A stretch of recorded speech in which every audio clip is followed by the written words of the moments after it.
ছাত্ৰ ছাত্ৰীসকল তোমালোকক মই আজি চৰিত্ৰ পাঠৰ পাঠ নং 2 শিষ্টাচাৰ বা সজ আচৰণৰ পাঠটো পঢ়ি দিম। ভালকৈ শুনি যাবা আৰু বুজি যাবা। তোমালোকে নিজেও ঘৰত পঢ়িবা দেই। এতিয়া চোৱা, পাঠটো পঢ়ি গৈছোঁ, ভালকৈ শুনি যাবা হা। এজন মানুহৰ সংস্কৃতিৰ পৰিচয় তেওঁৰ আচৰণ আৰু তেওঁৰ কথা বতৰাৰ পৰা পোৱা যায়।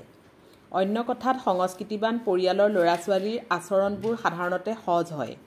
সজ আচৰণ স্কুলীয়া পাঠ্যপুথিৰ পৰা শিকা কথা নহয়।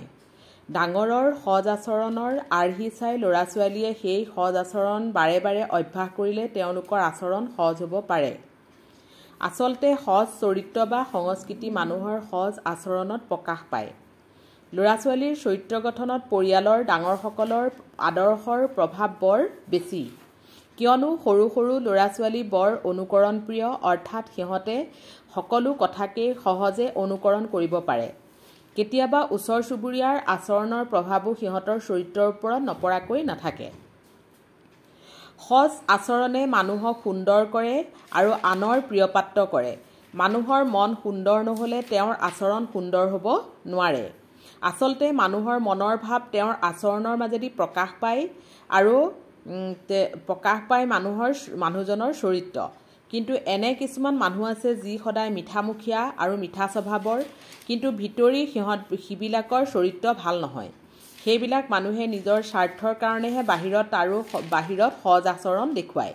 সেয়ে অকল বাহিৰত দেখুওৱা আচৰণ দেখি মানুহ এজনৰ প্ৰকৃত স্বভাৱ বুজি পোৱা বহু সময়ত টান কাম। ধনী দুখীয়া নিৰ্বিশেষে সকলো মানুহৰ লগত সকলো ক্ষেত্ৰতে দেখুওৱা আচৰণৰ পৰাহে মানুহ এজনৰ প্ৰকৃত চৰিত্ৰ ধৰিব পাৰি। যাৰ সজ আচৰণ স্বাভাৱিক নহয় তেওঁ এটা সময়ত ধৰা পৰিবই। এখন সুস্থ সমাজ গঢ়ি তুলিবলৈ হ'লে সেই সমাজখনৰ প্ৰতিজন মানুহৰ আচৰণ সজ হ'ব লাগিব, অৰ্থাৎ প্ৰতিজন মানুহেই সজ গুণৰ অধিকাৰী হ'ব লাগিব। এখন সমাজৰ মাত্ৰ কেইজনমান মানুহৰ অশিষ্ট আচৰণে সমাজখনত বিশৃংখলতা আনিব পাৰে। আনকি তেওঁলোকৰ প্ৰভাৱে সৰু সৰু ল'ৰা ছোৱালীবোৰক বিপথে পৰিচালিত কৰিব পাৰে। সেয়েহে সমাজৰ প্ৰতিজন মানুহৰ আচৰণ সহজ হ'ব লাগে। এই শিষ্টাচাৰ এদিনতে শিকা কথা নহয়। ইয়াক সৰুৰে পৰা অভ্যাস কৰি স্বভাৱত পৰিণত কৰিব লাগে। এইদৰেই সংস্কৃতিৰ সৃষ্টি নাইবা চৰিত্ৰৰ গঠন হয়।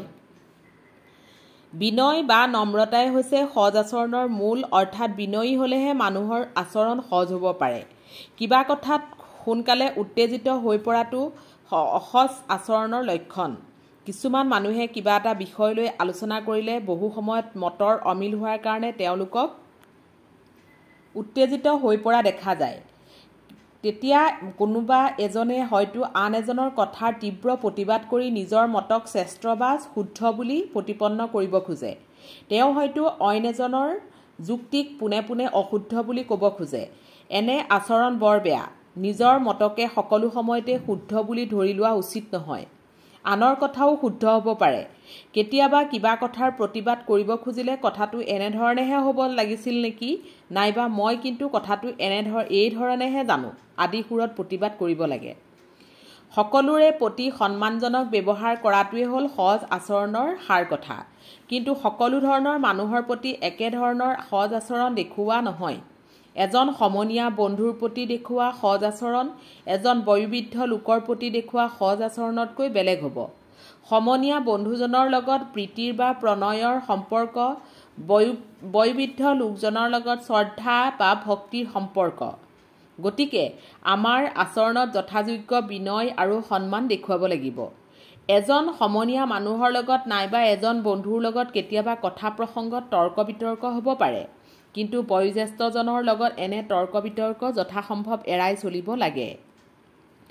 কিন্তু সকলো সময়তে লক্ষ্য কৰিবলগীয়া কথা এইয়ে যে এনে তৰ্ক বিতৰ্কটো যাতে অইনৰ অনুভূতিত কেতিয়াও আঘাত কৰা নহয়।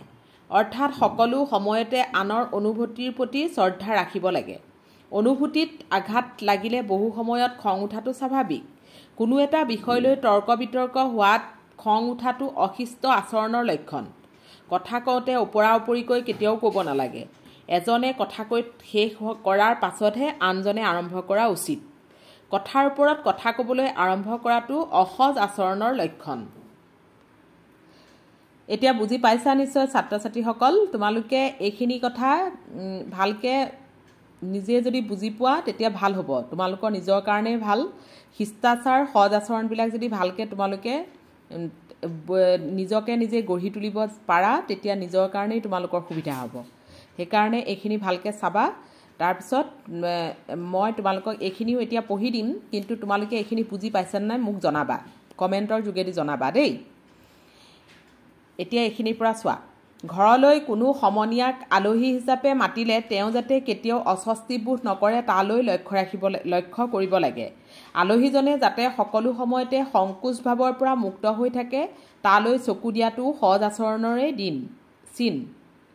আচৰণৰে চিন এই সম্পৰ্কে এটা সুন্দৰ গল্প আছে এদিন এজন ইংৰাজ ভদ্ৰলোকে তেওঁৰ বন্ধু এজনক ঘৰলৈ নিমন্ত্ৰণ কৰিলে দুপৰীয়া আহাৰ খাওঁতে বন্ধুজনে ভুলতে চুৰিখনেৰে মটৰ গুটিবোৰ খাবলৈ ধৰিলে পিছে ইংলেণ্ডত এনেকৈ খোৱাটো দুখৰ কথা বন্ধুজনৰ এনে ভুল দেখি গৃহস্থজনেও সৌজন্যবশত চুৰিৰেই মটৰৰ গুটি খাবলৈ ধৰিলে গৃহস্থজনেও ইচ্ছাপূৰ্বক ভুল কৰিলে এই কাৰণেই যে তেওঁৰ বন্ধুজনে যাতে ভুল কৰা বুলি জানি অস্বস্তিবোধ নকৰে বা লাজ নাপায় বয়সত সৰুসকলৰ প্ৰতি সদায় স্নেহপূৰ্ণ ব্যৱহাৰ কৰিব লাগে সৰু সৰু ল'ৰা-ছোৱালীবোৰে সহজতে আনক অনুকৰণ কৰিব পাৰে কোনো সৰু ল'ৰা-ছোৱালীৰ লগত ব্যৱহাৰত আমি সদায় সাৱধান হ'ব লাগে যাতে ডাঙৰৰ পৰা তেওঁলোকে অসজ আচৰণ শিকি নলয়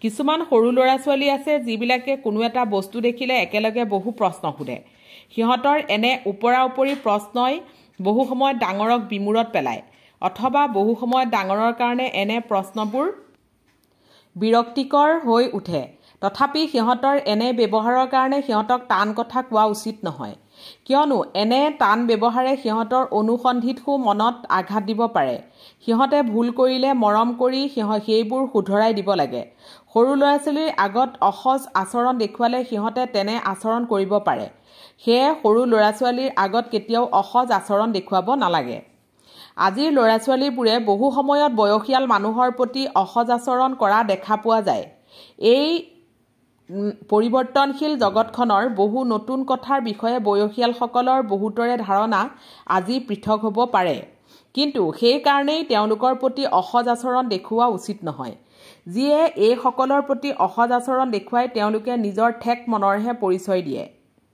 আজিকালি বহু সময়ত দেখা যায় যে শ্ৰেণীলৈ যেতিয়া শিক্ষক সোমাই আহে তেতিয়া বহু ছাত্ৰই নিজৰ বহা আসনৰ পৰা উঠিবলৈ টান পায় এনে আচৰণ দূষণীয় হেলা বা এলাহত দেশত প্ৰচলিত সজ আচৰণবোৰ ত্যাগ কৰিব নালাগে আজিকালি বহুতেই আকৌ দুমাহী তিথিটো মাক দেউতাক আদি গুৰুজনক ভৰি চুই সেৱা কৰিবলৈ টান পায় ই তেওঁলোকৰ এক প্ৰকাৰ মানসিক বেমাৰ যিহৰ কাৰণে গুৰুজনক ভৰি চুই সেৱা কৰিলে নিজকে হীন কৰা বুলি ভাবে সন্মানীয় ব্যক্তি এজন আহিলে বহিবলৈ অন্য চকী নাথাকিলে নিজৰ চকীখনকে আগবঢ়াই দিয়াটো সৌজন্যৰ ভাৰতীয় ৰীতি কিন্তু এইখিনি সৌজন্য দেখুৱালৈকে আজিকালি বহুত টান পায় দেখুৱাবলৈ আজিকালি বহুতে টান পায় এইবোৰ এটা জাতিৰ অধপতনৰহে চিন আমি বহু সময়ত ইংলেণ্ড আমেৰিকা আদি দেশক অনুকৰণ কৰোঁ পশ্চিমীয়া সাজ-পোছাক আৰু পশ্চিমীয়া গীত-নাটৰ প্ৰতি আমাৰ আকৰ্ষণ ক্ৰমে বাঢ়ি গৈছে